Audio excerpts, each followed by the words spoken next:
അത് മാത്രമേ പ്രാർത്ഥിക്കാനുള്ളൂ. നമ്മുടെ നമ്മുടെ ഇന്ത്യൻ ആർമിക്ക് നമ്മൾ കൊടുക്കേണ്ടത് ഈ ഒരു ഇൻസ്പിറേഷനാണ്. ഒന്നിച്ചൊറ്റക്കെട്ടായി നിന്ന് നമുക്ക് പോരാടണം. വിജയം സുനിശ്ചിതം. ഇന്ത്യ തന്നെയായിരിക്കും ജയിക്കുന്നുണ്ടാവുക. എല്ലാ അർത്ഥത്തിലും പീസും നമ്മുടെ സമാധാനവും ഒക്കെ നമുക്ക് നിലനിർത്താൻ കഴിയട്ടെ. ഇനി ഒരു പെഹൽഗാം ആവർത്തിക്കാതിരിക്കാനുള്ള ഒരു മുന്നോടിയായിട്ട് ഇതൊരു വലിയ യുദ്ധത്തിലേക്ക് കലാശിക്കാതിരിക്കട്ടെ. പെട്ടെന്ന് തന്നെ ഇതൊക്കെ മാറട്ടെ. നമ്മുടെ ജീവിതം, നമ്മുടെ സഹോദരങ്ങളുടെ ജീവിതവും സമാധാനത്തിലുള്ള ഇന്ത്യയിലുള്ള ഒരു സമാധാനം നിലനിർത്താൻ നമുക്ക് സാധിക്കട്ടെ എന്ന് പ്രാർത്ഥിച്ചുകൊണ്ട് ഒരിക്കൽ കൂടി ഈ പരിപാടിയിൽ പങ്കെടുക്കാൻ സാധിച്ചതിനുള്ള നന്ദിയും സ്നേഹവും സന്തോഷവും അറിയിച്ചുകൊണ്ട് നിർത്തുന്നു. Thank you so much. അതിനുശേഷം വീണ്ടും ഇങ്ങനെ ഒരു പരിപാടി എത്താനും നിങ്ങളെല്ലാവരെയും നേരിട്ട് കാണാനും സാധിച്ചത് ഒരുപാട് സന്തോഷമുണ്ട്. ഒരു ഡാൻസ് പ്രോഗ്രാമിൽ വരുമ്പോൾ എൻ്റെ വേറൊരു അറ്റേറിലാണല്ലോ എല്ലാവരും ടോട്ടലി കാണുക. അപ്പോൾ വേറൊരു വേഷവിധാനത്തിലാണല്ലോ എല്ലാവരും കാണുക. പിന്നിപ്പോൾ എനിക്കും നല്ല സുഖമുണ്ട് ഇങ്ങനെ നിങ്ങളെ കാണുമ്പോൾ. കാരണം സാധാരണ ആയിട്ട് കാണുമ്പോൾ കുറച്ചും കൂടെ ഞാനും ഫ്രീ ആണ്. പക്ഷെ പ്രോഗ്രാം എന്ന് പറയുമ്പോൾ ലൈവ് ഓർക്കസ്ട്രയും അതിൻ്റെ ചില ടെൻഷനൊക്കെ ആയിട്ട് അങ്ങനെ ഒരു പ്രത്യേക മൂഡിലായിരിക്കും ഡാൻസ് പ്രോഗ്രാമിൽ ഉണ്ടാവുക. കൊട്ടാരക്കര എന്ന് പറയുമ്പോൾ ഇതിൻ്റെ ഈ വർഷം മഹാദേവ ക്ഷേത്രത്തിലും അതിന് തൊട്ട് മുന്നത്തെ വർഷം ഗണപതി ക്ഷേത്രത്തിൽ നൃത്തം ചെയ്യാൻ എനിക്ക് അവസരം. ഇനിയും തുടർന്നും അങ്ങനെ തന്നെ ഭഗവാന്റെ മുൻപിൽ പെർഫോം ചെയ്യണം എന്നുള്ളത് വലിയൊരു ആഗ്രഹമാണ്.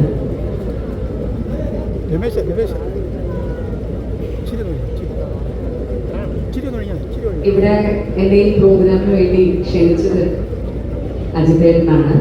അപ്പം അജിതേട്ടൻ തന്നെയായിരുന്നു ഞാൻ ഈ അമ്പലത്തിൽ നടത്തിയ ഡാൻസ് പ്രോഗ്രാമിൻ്റെ സ്പോൺസർഷിപ്പും വിനായക ഗ്രൂപ്പായിരുന്നു. പിന്നെ എനിക്ക് പേഴ്സണലി അദ്ദേഹത്തിനോട് ഉള്ളൊരു സ്നേഹവും കടപ്പാടും ഒക്കെ കൊണ്ടാണ് ഇന്നത്തെ ദിവസം ശരിക്കും അങ്ങനെ വരാൻ വളരെ ഈസി ആയിട്ട് ഇതുവരെ എത്തിപ്പെടാൻ പറ്റുന്നൊരു സാഹചര്യമുള്ളൊരു ദിവസമായിരുന്നില്ല. പക്ഷേ ചില മനുഷ്യരുണ്ടല്ലോ, ചില വ്യക്തിത്വങ്ങൾ നമ്മുടെ ജീവിതത്തിൽ വളരെ ചുരുങ്ങിയ കാലം കൊണ്ടാണെങ്കിലും വലിയൊരു പ്രഭാവം നമ്മുടെ ജീവിതത്തിൽ അവർക്ക് വലിയൊരു സ്വാധീനം ഉണ്ടാക്കാൻ സാധിക്കും. അത്തരത്തിലൊരു മനുഷ്യനാണ് അജിതേട്ടൻ എന്ന് പറയാതെ വയ്യ. കാരണം സംസാരിച്ച് വളരെ ചുരുങ്ങിയ സമയം കൊണ്ട് നമ്മുടെ മനസ്സിൽ നമ്മുടെ സഹോദര തുല്യനായിട്ടുള്ള ഒരു സ്ഥാനം അദ്ദേഹം നേടിയെടുത്തു കഴിയും. അപ്പോൾ അതുകൊണ്ട് ചില കാര്യങ്ങൾ വിളിച്ച് പറയുമ്പോൾ നമുക്ക് നോ എന്ന് പറയാൻ പറ്റില്ല. അപ്പം എങ്ങനെയെങ്കിലും അതിനൊരു സമയമുണ്ടാക്കി നമ്മൾ എത്തും. അതൊരു ആൾക്കാരുടെ പ്രത്യേകതയാണ്. ഈ കൊട്ടാരക്കരയെ സംബന്ധിച്ചിടത്തോളം അദ്ദേഹം എനിക്ക് തോന്നുന്നു വലിയൊരു ഗിഫ്റ്റാണ് നിങ്ങൾക്ക് എല്ലാവർക്കും. കാരണം ഇത്രയധികം ആർട്ടിസ്റ്റുകളെ ഒരുമിച്ച് ഒരു ഉത്സവത്തിന് ഏതെങ്കിലും ഒരു നാട്ടിൽ എത്തിയിട്ടുണ്ടാകുമോ എന്ന് എനിക്ക് സംശയമാണ്. കാരണം ഞാൻ ജസ്റ്റ് ഇങ്ങനെ ഉത്സവത്തിൻ്റെ പേജുകൾ ഇങ്ങനെ മറിച്ച് നോക്കുകയായിരുന്നു. മലയാള സിനിമയിലുള്ള എല്ലാ ആൾക്കാരും എത്തിക്കഴിഞ്ഞു. ഒരു മെഗാ ഷോയ്ക്കൊക്കെ പങ്കെടുക്കുന്ന പോലെയുള്ള നടീ നടന്മാർ ഇവിടെ എത്തിക്കഴിഞ്ഞു. അപ്പം അത് തീർച്ചയായിട്ടും അദ്ദേഹത്തിൻ്റെ ഒരു വലിയ ക്രെഡിബിലിറ്റിയാണ്.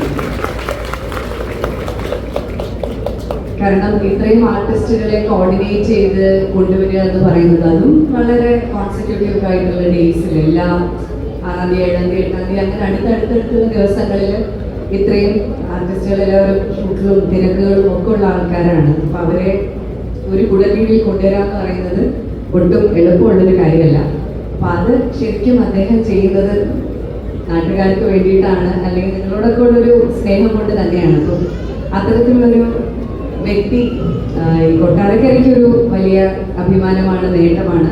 അതോടൊപ്പം ഇപ്പോൾ മലയാള സിനിമയ്ക്ക്, മലയാള സിനിമ ഇൻഡസ്ട്രിയിൽ ഒരുപാട് നല്ല നല്ല സിനിമകൾ ചെയ്യുന്ന ഒരു വലിയ പ്രൊഡക്ഷൻ ഹൗസിൻ്റെ ഓണർ കൂടിയിട്ടാണ് അജിതേട്ടൻ. ഇനിയും ഒരുപാട് മികച്ച സിനിമകൾ മലയാള സിനിമയ്ക്ക് സംഭാവന ചെയ്യാൻ അദ്ദേഹത്തിന് സാധിക്കട്ടെ. പണ്ടൊക്കെ സിനിമ പ്രൊഡക്ഷൻ ഹൗസുകളുടെ പേരിലായിരുന്നു അറിയപ്പെട്ടുകൊണ്ടിരുന്നത്. ഉദയ അല്ലെങ്കിൽ മെറിലാൻഡ്, അങ്ങനെ ഓരോ പ്രൊഡക്ഷൻ ഹൗസുകളുടെ പേരിലാണ് അറിയപ്പെട്ടുകൊണ്ടിരുന്നത്. പിന്നീട് എപ്പോഴും അത് ഒക്കെ മാറി സംവിധായകരുടെ പേരിൽ അറിയപ്പെടാൻ തുടങ്ങി, നടന്മാരുടെ പേരിൽ അറിയപ്പെടാൻ തുടങ്ങി. വീണ്ടും നല്ല നല്ല പ്രൊഡക്ഷൻ ഹൗസസ് വളരെ സ്ട്രോങ് ആയിട്ടുള്ള സിനിമകളിലൂടെ അവർ വരികയാണെങ്കിൽ തീർച്ചയായിട്ടും മലയാള സിനിമ വീണ്ടും പ്രൊഡക്ഷൻ ഹൗസസിൻ്റെ പേരിൽ തന്നെ അറിയപ്പെടും. അങ്ങനെ അറിയപ്പെടുമ്പോൾ വിനായക ഫിലിംസ് അതിലൊരു ഏറ്റവും മികച്ച നാമമായി മാറട്ടെ എന്ന് ആശംസിക്കുന്നു. ഇവിടുത്തെ ഈ ക്ഷേത്രത്തിന്റെ 4ാം ദിവസ മഹോത്സവത്തിന്റെ 4ാം ദിവസമാണ് ഇന്ന്. ഭക്തജനങ്ങളുടെ തിരക്കാണ്. തീർച്ചയായിട്ടും അത് ഭഗവാന്റെ അനുഗ്രഹം നിങ്ങൾ ഓരോ മനുഷ്യർക്കും ഉണ്ടാവട്ടെ എന്ന് ആത്മാർത്ഥമായി പ്രാർത്ഥിക്കുന്നു. Thank you so much. പിന്നെ നമ്മുടെ ഇന്ത്യയിൽ ഇപ്പോൾ ഈ അടുത്തിടയിൽ ഇപ്പൊ ജസ്റ്റ് ഞാനിങ്ങനെ വരുന്ന വഴി വായിച്ചതാണ്. അതായത് മിസൈൽ നമ്മുടെ മുറ്റത്തേക്ക് വീഴാത്തിടത്തോളം കാലം നമ്മളെ സംബന്ധിച്ചിടത്തോളം യുദ്ധം വേറെ എവിടെയോ നടക്കുന്ന ഒരു പൂരമാണ്. അപ്പോ നമ്മളാരും ആ യുദ്ധത്തിന്റെ തീവ്രതയോ ഭീകരതയോ അറിയുന്നില്ല. പക്ഷെ നമുക്ക് ചെയ്യാൻ പറ്റുന്നത് ഒന്നേ ഉള്ളൂ. ഇന്നിവിടെ വന്ന് നമ്മൾക്ക് ദൈവത്തിനോട് പറയാൻ 100 കൂട്ടം കാര്യങ്ങളുണ്ടാവും അല്ലേ?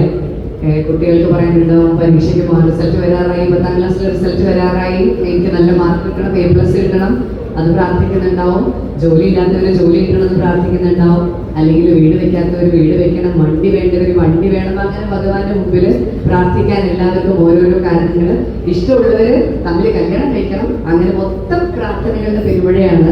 അപ്പോ അതിനിടയിൽ നമുക്ക് ഒന്ന് മാത്രം പ്രാർത്ഥിക്കാം.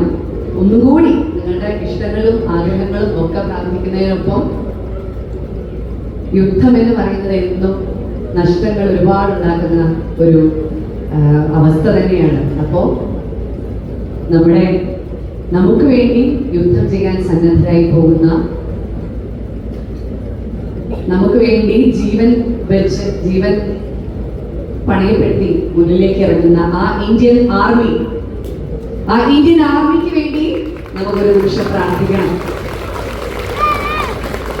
ഇന്ന് നമ്മൾ ഏറ്റവും കൂടുതൽ ഉറ്റുനോക്കുന്നത്, ഏതൊരു വാർത്താ ചാനലും തുറന്നു വെച്ച് നമ്മൾ ആദ്യം കാണുന്നത് എന്തായിരിക്കും? പാകിസ്ഥാനെതിരെ ഇന്ത്യ എന്ത് ചെയ്തു, അല്ലേ? അതല്ലേ എല്ലാവരും നോക്കുന്നത്? ആണോ?